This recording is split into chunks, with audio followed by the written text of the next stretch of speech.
يلا 1 2 3. اهلا بيكم. معاكم كابتن سامي من مركز الفتح لتعليم قيادة السيارات. النهارده بنتكلم على حلقه جميله جدا بالنسبه لتعليم السواقه الاوتوماتيك. والحلقه دي بتهم الناس اللي هم متعلمين جداد لسه السواقه، او اللي لسه بيتعلموا المبتدئين، بتهم الاثنين. وهي ايه؟ ان في بعض الشكوى بتيجي ان انا مثلا يا كابتن بدوس بنزين كتير من غير ما اقصد، او بدوس فرامل جامد والعربيه بتقف مني فجاه من غير ما اقصد.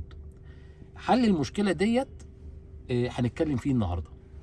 احنا بنقول ان اللي بيركب العربيه الاوتوماتيك اول حاجه بيعملها انه اول ما يركب العربيه الاوتوماتيك ما يفكرش في السواقه ولا حاجه. اول ما تركب العربيه الاوتوماتيك فكر في انك تظبط الكرسي على مقاسك.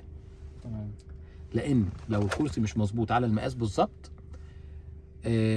مش هتعرف تدوس بنزين كويس ولا هتعرف تدوس فرامل كويس، وبالتالي العربيه هتفلت منك غصب عنك. فاول ما بنركب الكرسي دي طريقه جميله جدا في الظبط. ايه هي الطريقه؟ ان حضرتك اول ما تركب العربيه بتدوس فرامل على الاخر. دوس فرامل كده يا باشمهندس. لما تيجي تدوس فرامل هتلاحظ ان رجلك في وضع من 3. يا هتلاحظ ان رجلك مفروده جدا زي كده. تمام. لو كانت رجلك مفروده جدا الكرسي ده راجع. يبقى ده دليل على ان الكرسي بعيد، لابد انك تقربه. تمام. لانك لو ما قربتهوش مش هتعرف تدوس فرامل بالشكل الكويس. صحيح هتستريح في البنزين، بس بالنسبه للفرامل مش هتعرف تدوسها كويس. تمام. وده خطر عليك. فلو كانت رجلك مفروده جدا لابد انك تقرب الكرسي. طيب ده الوضع الاول اللي انا هلاقيه، وده طبعا وضع خاطئ. الوضع الثاني انك ممكن تدوس فرامل على الاخر تفاجئ ان رجلك متنيه جدا. لو رجلك متنيه جدا يبقى ده دليل على ان الكرسي قريب زياده عن اللزوم، وده خطر عليك في انك هتدوس بنزين كتير من غير ما تقصد، وهيريحك في الفرامل بس هيبقى خطر على البنزين. فده برضو الوضع ده غلط.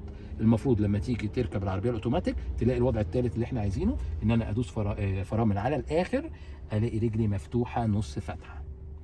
وريني كده يا باشمهندس مؤمن. كده مقفوله شويتين. مقفوله شويه يبقى ده غلط. لابد انك ترجع الكرسي لورا زي ما حضرتك عملت، بحيث انك تدوس فرامل زي ما انت عامل كده. لما اجي ادوس فرامل بنصحك انك تدوس فرامل بصوابعك وكعب رجليك ساند على الارض زي ما انت عامل، مع مراعاه انك تفتح رجليك على هيئه رقم 7. تمام. لما تفتح رجليك على هيئه رقم 7 كعب رجليك اللي في الارض اللي هو موجود قدام الفرامل هيحتاج يروح كده شويه. بالظبط، هي دي ظبطه الرجل على الفرامل، ودي الاساس بتاع ظبطه الرجل بتاعتنا. لما احب اروح للبنزين بقى هفضل ساند على كعب رجليا زي ما انا، وميل وش رجليا، ميل وش رجليك بحيث تلمس البنزين بالصوبع الكبير فقط. بالصوبع الكبير فقط زي ما احنا شايفين مع بعض. روح للفرامل كده يا باشمهندس. روح للبنزين يا باشمهندس مؤمن. هو دي الطريقه اللي تخليك تعرف تدوس بنزين قليل وخفيف بالصوبع الكبير بس.